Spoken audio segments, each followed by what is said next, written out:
안녕하세요. 10월 10일 화요일 주식 셰프입니다. 네, 연휴 잘 보내셨나요? 연휴, 네. 잘 푹 쉬셨을 것 같은데, 그래도 이게 연휴 끝나자마자 증시가 좀 하락을 해서 좀 마음이 좀 많이 심란하실 것 같아요. 특히 대형주 갖고 계신 분들 좀 심란하실 텐데, 오늘 증시 어떤 일이 있었는지 오늘 한번 좀 이렇게 좀 살펴보고, 네, 오늘 증시에 대해서 뭐 중요한 사항들 이런 것도 좀 많이 말씀드릴게요. 이런 것도 말씀드리면서 어떻게 해야 될지 좀 설명드리는 그런 시간 설명드리도록 하겠습니다. 자, 오늘 코스피 하락. 네, 증시 발목을 잡고 있는 게 있는데, 자, 증시 발목 지금 유가가 또 말썽이에요. 지금 중국이 전기 부족으로 인해서 생산 문제 일으키고 있는데 유가마저도 지금 속을 더 썩이고 있어요. 예, 유가가 상승하게 되면 아무래도 원자재 값, 에너지 값 이런 것들이 상승할 수밖에 없게 되고 1차적으로 에너지가 상승하겠죠. 네, 1차적으로 에너지 상승을 하고 에너지가 상승하다 보면은 그 가격이 또 원자재나 이런 쪽도 이제 아무래도 영향을 줄 거고 그러면 생산에도 영향을 줄 거고 여러 가지 지금 인플레이션을 더 부추길 수밖에 없는 구조가 돼가고 있어요. 그게 참 걱정이요. 그리고 또 하나의 키워드 상속세. 네, 여기 대해서 좀 말씀드릴게요. 오늘 증시 좀 하락을 했는데 네, 좀 안타깝긴 해요. 자, 오늘 증시 키워드입니다. 유가 80달러 시대예요. 지금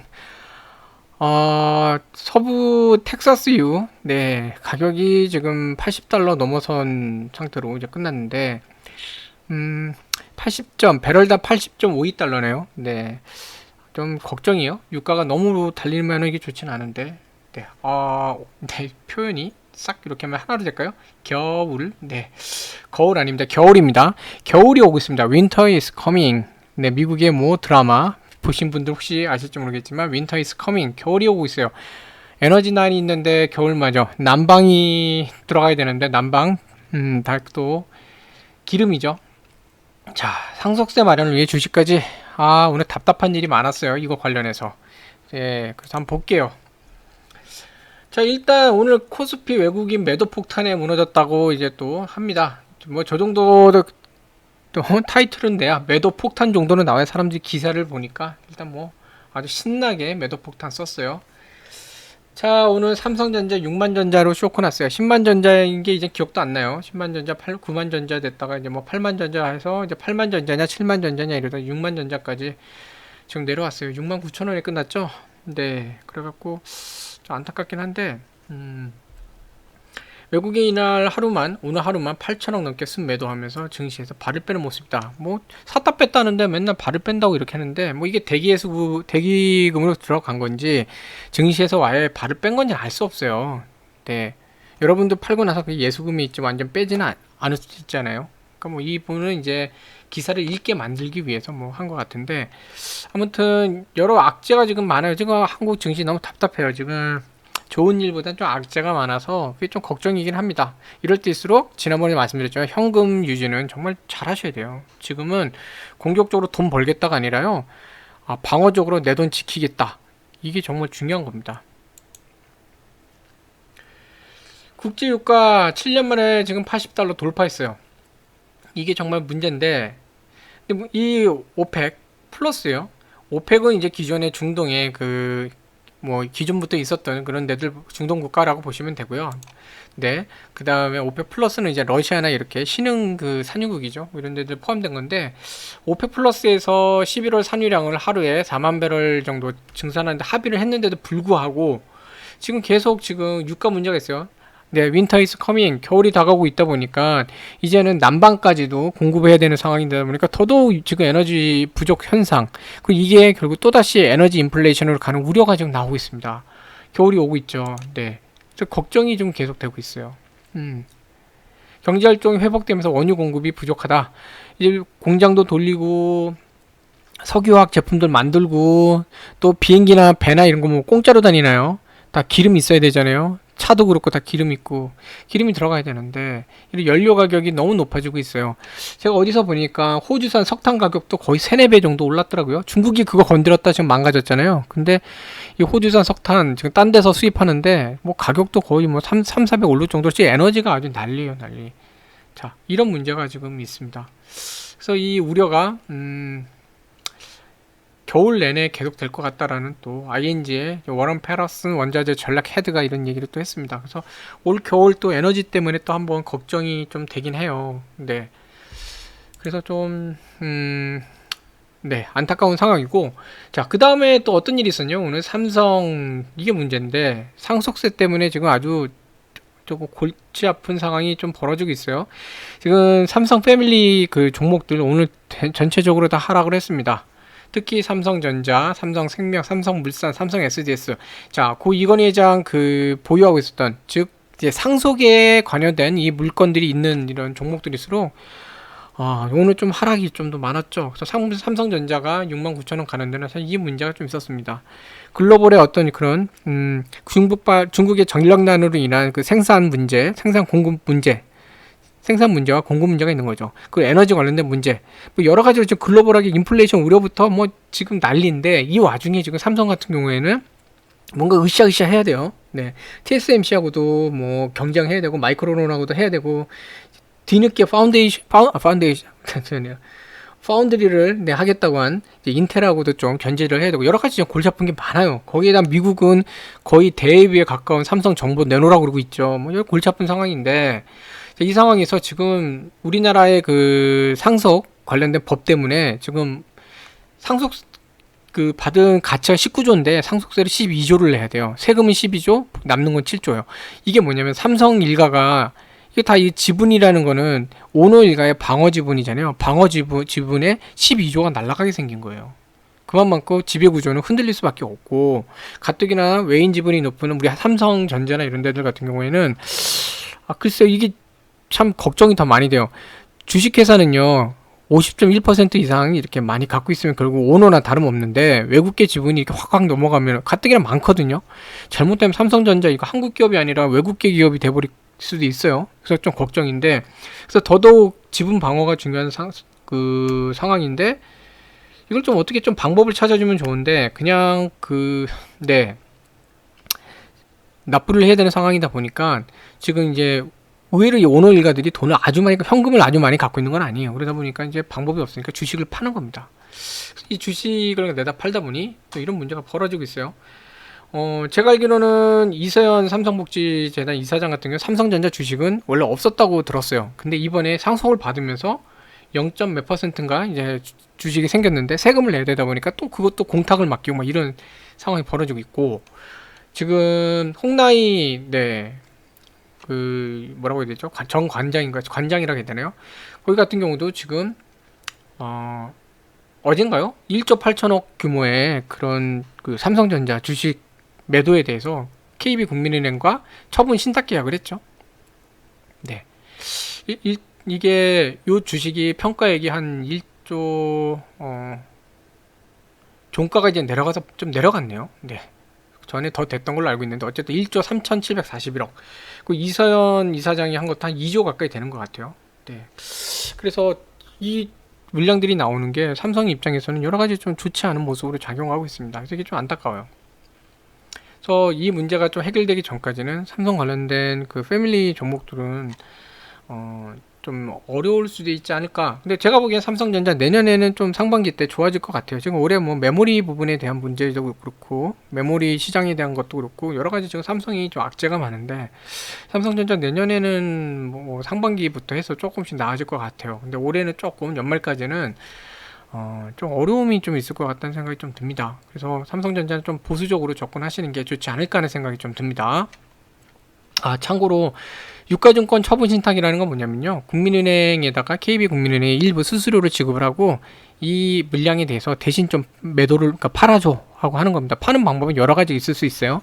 어디 그 증권사나 이런 쪽이랑 또 국민은행이 계약을 해갖고 뭐 장내 매도 또는 블록딜도 할 수 있고, 물량이 많으니까 장후 블록딜 할 수도 있고, 또는 뭐 여러 가지 방법, 이걸로 담보로 해서 또 어디다가 돈을 굴릴 수도 있고, 여러 가지 뭐 하여튼간 신탁 계약을 맺었기 때문에 신탁 믿고 이제 맡긴 거죠. 여기서 이제 알아서 처분을 하는 겁니다. 내년 4월 25일까지인데 과연 이 많은 양을 다 어떻게 할지는 좀 봐야 될 것 같아요. 네, 뭐 삼성 SDS도 그렇고 지금 여기저기 이제 삼성 패밀리 종목들이 그래서 좀 어려운 상태입니다. 그래서 참고하시면 좋겠고요. 자, 이런 상황에서 코스피, 삼성 패밀리 주식들, 삼성 그 범삼성 계열 종목들이 하락을 하다 보니까 또 더군다나 이제 미국의 인플레이션 우려로 외국인들 투신까지 또 가라앉다 보니까 오늘 하락을 했는데 지금 전 저점 부근에 좀 닿아 있어요. 얼마 전에 네, 외인들이 또 매도를 하면서 또 눌러놨던 이 저점 있죠? 그 부분이 좀 와 있거든요. 그래서 여기서 어쨌든 오늘 꼬랑지를 그린 것까지는 좋으니까 뭐 기술적 반등이에요. 이거는 뭐 매수세가 강하게 들어왔다기보다는 전 접점 부근 와서 기술적 반등인데 여기서 중요합니다. 차트가 이렇게 됐을 때 여기서 기술적 반등을 제대로 못 만들어내면요 다시 한번 이 계단 하락이 될 수 있어요. 그렇기 때문에 지금 증시 전반적인 상황도 안 좋기 때문에 지금은 여기에서 지지를 다지면서 다시 한번 최소한 2950을 회복하고 궁극적으로는 전에도 말씀드렸지만 3000을 회복하는 게 지금 제일 중요해요. 근데 단기간에 이제 큰 모멘텀이 나오고 있지 않고 10월달이니까 좀 있으면 이제 어닝 시즌 돌입을 하죠. 7, 8, 9 3분기에 대한 어닝 시즌인데 이 어닝 시즌에 대한 얘기들은 대부분 많이 선반영된 부분이 좀 있을 거예요. 또 있을 거고 일단 글로벌 이제 인플레이션이나 이런 문제들 이게 해결되기 전까지는 크게 움직이긴 쉽지는 않아 보여요. 그러니까 좀 방어적으로 하고 대신 이제 3천 회복을 목표로 이렇게까지 치고 올라가는 거는 좀 쉽지 않더라도 3천을 회복하는 목표로 좀 가야 되지 않을까. 제일 중요한 건 2,950을 회복해야 추가 계단식 하락을 막을 수 있어요. 그래서 2,950은 정말 생명성 같은 그런 지수가 되겠습니다. 연휴가 끝난 다음에 연휴 내내 여러 가지 글로벌하게 불안한 얘기들이 많다 보니까 연휴 끝나자마자 장 초반부터 매도가 쏟아지면서 좀 많이 하락을 했어요. 그러다가 전 저점까지 가다 보니까 이제 아무래도 이제 기술적 반등, 그러니까 기술적 매수, 반발이 들어오면서 매수세가 들어왔죠. 기술적인 매수가 들어오면서 더 이상 하락하는 건 좀 막자. 그러니까 2,900을 지키기 위한 반발 매수가 들어온 겁니다. 프로그램일 수도 있어요. 이런 건요. 다 이런 거 코딩되어 있던. 네, 그렇게 해서 들어와갖고 반등을 했는데 역시나 이게 강하게 반등은 못했어요. 약간 이걸 지키는 정도까지밖에 못했기 때문에 오늘 반등 신호가 아주 강한 건 아니니까 어쨌든 계속 공격적인 매수보다는 내 자산을 지키는 형태로 방어적으로 가시는 게 좋겠다. 네, 라고 보여집니다. 투자자별 매수를 보면 오늘 이제 외인들 순매도가 8천억이 넘어갔죠. 요즘 최근 며칠 동안 계속 팔고 있어요. 산 날도 좀 있지만 최근에는 계속 좀 많이 팔고 있고, 최근 이틀 그러니까 지난주하고 오늘까지 해서 이틀 동안에는 금투도 많이 팔고 있어요. 그러니까 같이 지금 쌍매도를 하다 보니 증시가 더 흔들리고 있는 거거든요. 그래서 이런 모습이 나오고 있는데 다행인 거는 오늘 연기금이 그래도 구원투수 역할을 좀 하고 있었습니다. 많지는 않아도. 근데 이제 아까 기사에서 매물 폭탄 얘기가 나오는데 자 10월 5일날 뭐 이런 10월 5일 6일날 보시면 거의 4조 가까이 그 다음에 3조 5천억 규모로 하면서 많이 눌렀죠. 그리고 나서 3조 아래로 하면서 이렇게 회복이 가는 모습이 나왔어요. 자 오늘 또 보면 3조 9천억 거의 이때랑 비슷해요. 4조 가까이 되면서 보시면 또 눌렀어요. 그쵸? 자 10월 5일날 이때 10월 5일날 4조 가까이 하면서 한번 눌렀고 그 다음에 다음날 3조 5천억 규모 두 날만 해도 뭐 거의 7조 5천억 정도 규모로 지금 매도를 하면서 외인들이 매도를 하면서 내려왔는데 뭐 오늘 이 정도 내려온 상태에서 뭐 4조로 넘기진 않았어요. 그러니까 폭탄이라고 하지만 외인들 매도 폭탄하면서 4조 이상 5조까지도 가거든요. 그러니까 아직까지는 폭탄급이라기보다는 이번 주에 미국의 뭐 CPI 소비자 물가지수 발표도 있고 하니까 좀 지켜본 것도 약간 있지 않을까. 완전하게 그냥 매도하기보다는 좀 지켜본 것도 있고 뒤에서 말씀드리겠지만 공매도도 어느 정도 많이 늘어나 있는 상태가 아닐까 하는 생각이 좀 들어요. 네, 그냥 무조건 턴다 그러면 외인들이 이렇게까지 매수가 같이 들어올 이유는 없거든요. 그러니까 어느 정도 매수가 들어오면서 이제 하는 거 봐서는 일단 완벽하게 거기서 얘기하는 앞에 기사에서 말한 것처럼 증시에서 이탈 자금이라기보다는 어느 정도 이제 공매도 포지션 전략도 하면서 CPI 지수에 대한 부분도 지켜보는 형태로 가지 않을까. 더군다나 이번에 삼성 일가에 대한 상속세 문제 때문에 매도가 나올 걸로 보이기 때문에 외인들 입장에서는 공매도 치기 딱 좋은 날이거든요. 네, 그런 부분도 있지 않았을까 하는 생각이 좀 들어요. 자, 외인들 뭐 보면 지금 넉 달간 233조 공매도 재개할 5월달 했죠. 문성수 위원장이 외인들이 돌아오면은 뭐 우리 수급이 좋다 막 이러면서 했는데 결국은 233조 공매도가 있었고 삼성전자 뭐 하이닉스 지금 삼성전자 같은 시총 411조인데 공매도가 39조예요. 네. 그러니까 지금 삼성전자 같은 경우는 여러 가지로 뭐 좀 문제가 좀 어려운 상황이에요. 시총 1위, 2위 얘가 3인가요? 4위인가 그렇고 이게 7인가 그렇죠. 그런 상황에서 어쨌든 공매도가 좀 계속 많이 나오고 있는 상황이라 좀 한국 증시가 조금 답답하긴 합니다. 자, 근데 실질적으로 공매도 현황을 좀 보면요. KLX 정보데이터 시스템 자주 보세요. 보시면은 매매에서 도움이 되실 거예요. 이게 DB 하이텍 같이 반도체 스토브장 쪽이나 이제 LG 디스플레이 같은 이런 쪽, 오히려 이런 쪽이 좀 멀리 있어요. 그리고 SK케미칼도 공매도가 좀 나오고 있는데, 제가 보기엔 SK케미칼 같은 경우에는 좀 뭐 이게 지금 이런 말씀 드리기 좀 그렇지만, 이 증시 이 주가가 크게 상승하는 데는 좀 한계가 있다라고 이렇게 좀 JP 모건 쪽에 보는 것 같아요. 그러니까 제 추정인데, 왜냐면 무상증자라는 게 결국 기업이 돈을 써서 하는 건데, 주가가 또 너무 오르면 기업 입장에 돈을 더 쓰는 거거든요. 1,000원에 이제 100개면은 1,000원짜리 이제 100개면 10만 원이잖아요. 근데 1,100원짜리 100개면 11만 원이에요. 만 원 더 써야 된단 말이에요. 그런 것 때문에 어느 정도 선에서 좀 눌림이 있지 않을까 하고 좀 하는 것 같아요. 그래서 좀 지켜봐야 됩니다. 딱 어느 포지션이다 말하기보다는 지켜봐야 되는 상황. 조선 쪽도 그렇고 요즘 좀 공매도가 있는데, 어쨌든 소부장하고 디스플레이 쪽도 지금 공매도량이 좀 많이 있는 편이에요. 그래서 여기는 뭐 완전 집중됐죠. 근데 이제 LG 디스플레이 같은 경우 LCD 업계의 문제도 있지만 OLED로 전환하는데 시간이 오래 걸리기 때문에 타이밍상 좀 길게 볼 수 있으니까 더더욱 이렇게 하는 것 같습니다. 그래서 어쨌든 지금 증시가 지금 여러 가지 대외 상황도 안 좋고, 내부적으로는 이걸 이겨낼 만한 대장주들, 뭐 삼성 일가도 그렇고 거기가 참 여러 가지 어려운 상황이에요. 거기 그러다 보니까 공매도가 많이 늘어나 있는 상태고, 이것들이 조금 줄어야 조금 숨통이 트이지 않을까 하는 생각이 들어요. 자, 지금까지는 약간 좀 슬픈 얘기였고, 또 약간 긍정적인 거 한번 가볼게요. 오늘 같은 날에도 이제 외인들 매수한 종목들이 있어요. 그러니까 한국 증시를 완전 손턴 건 아니에요. 매수한 게 있는데, 하나생명, 우리금융지주 약간 금리 인상을 또 대비하는 것 같죠. 그런 쪽으로 좀 오는 것 같고, 공매도가 많긴 했지만 또 한편으로는 H&M 또 매수도 많았어요. 근데 뭐 쇼커버 나올 수도 있고. 자, 삼성 엔지니어링 또 매수 많았죠. 삼성 엔지니어링 25,250원이네요. 야, 이거 그때 우리 한참 할 때 13,000원대, 뭐 14,000원대 이럴 때 있었는데 많이 올랐네요. 그쵸? 네, 보유주주분들 축하드리고요. 제가 더 기분 좋네요. 자, 이런 거 있고, 포스코 인터내셔널, 이건 제가 보기에는, 저는 이제 사실 포스코 인터내셔널도 좋게 보는데, 지금은 좀 지켜보고 있어요. 장 상황이 안 좋으니까 지켜보는데, 여러 광물에 대한 부분에 이게 미래 그 환경에서 상당히 좋아 보여. 미래 어쨌든 지금 빅 체인지가 벌어지고 있잖아요. 되게 좋아 보이고. 자, LG화학 같은 경우 여러 가지로 지금 많이 눌림목이 나왔었죠. 그러다 보니까 이제는 기술적으로 조금씩 상승세를 주는 것 같고, 그런 것 같습니다. 다음에 기관들 같은 경우는 또 어떻게 했는지 좀 볼게요. 자, 아까 여기 보셨는지 모르겠지만, 자, 아이고, 외인들 제가 여기 표시해놨어요. 오늘 하나솔루션. 자, 보시면 기관도 하나솔루션 매수를 했죠. 오늘 외인하고 기관의 동반 사랑을 받은 종목은 하나솔루션이에요. 하나솔루션 오늘 5%, 오늘 같은 날 상승 좋습니다.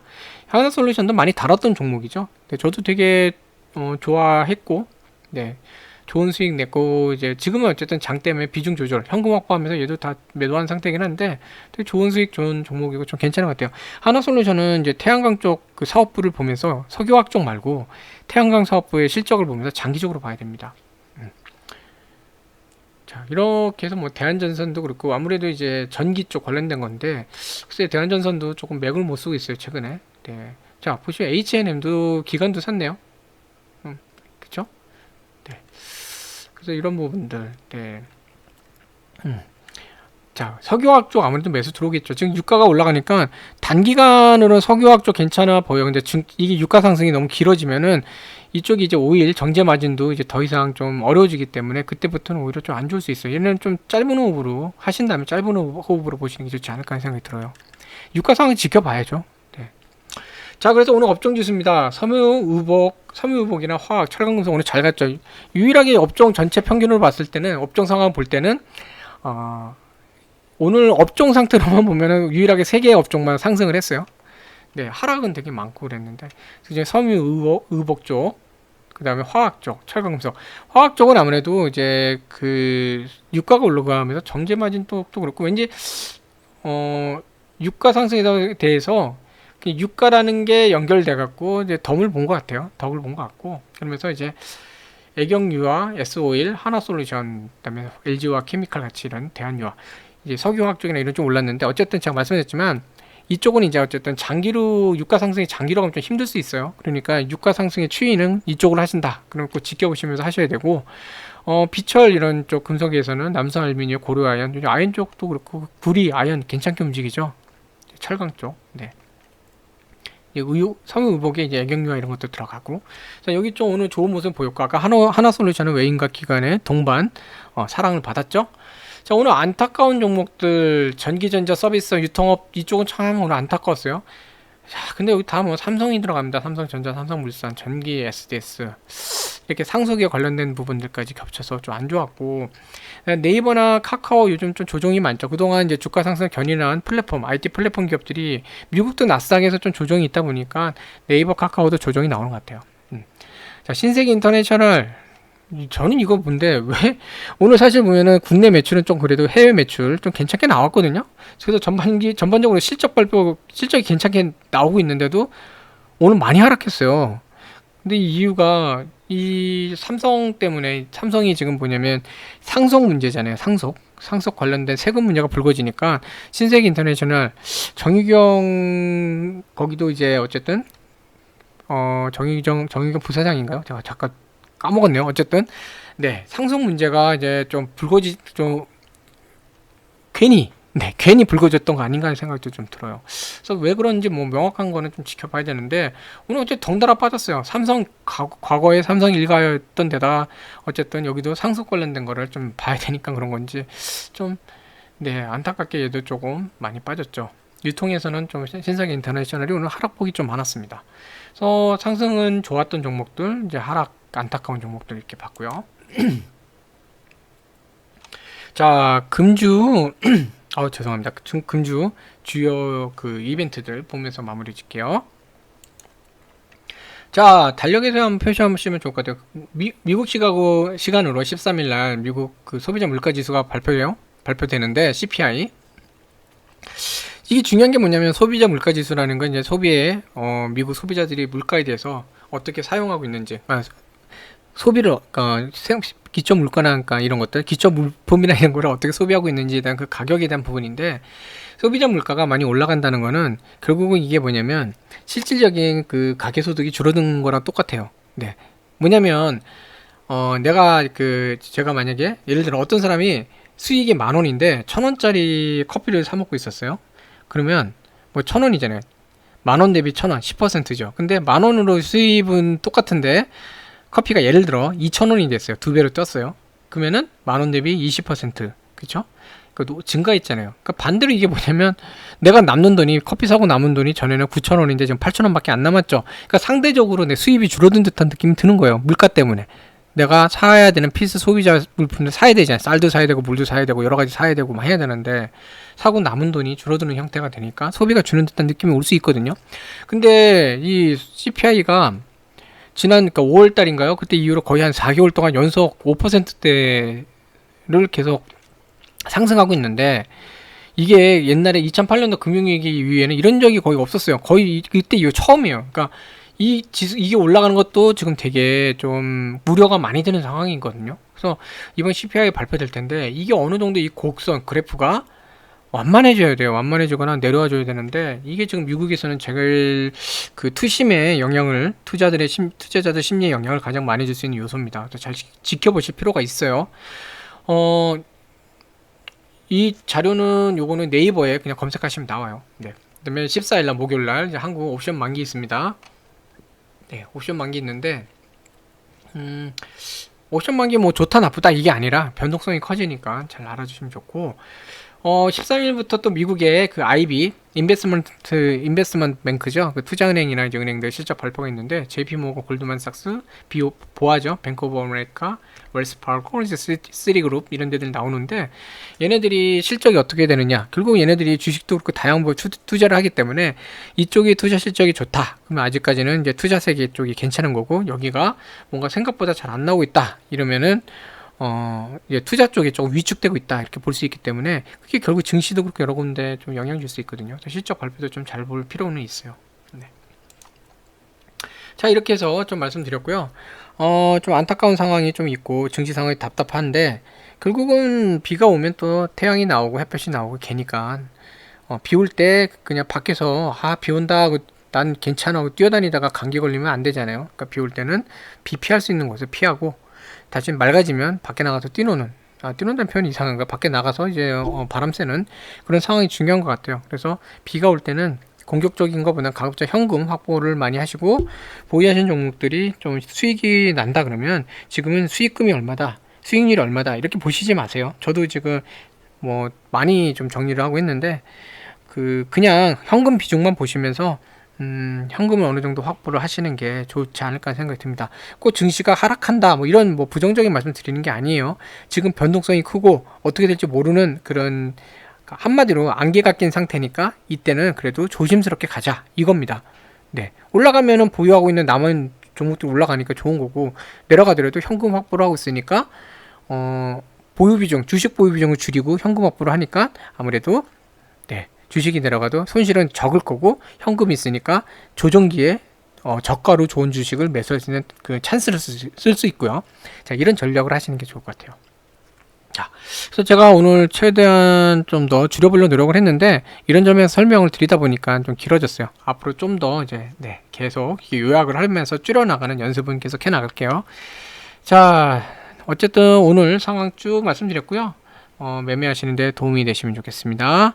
네, 항상 이렇게 시청해 주셔서 좀 감사드리고요. 자, 남사스럽지만 구독, 좋아요, 알람 설정 해주시면 더더욱 감사드리겠습니다. 네, 시청해 주셔서 감사합니다. 응원합니다. 화이팅!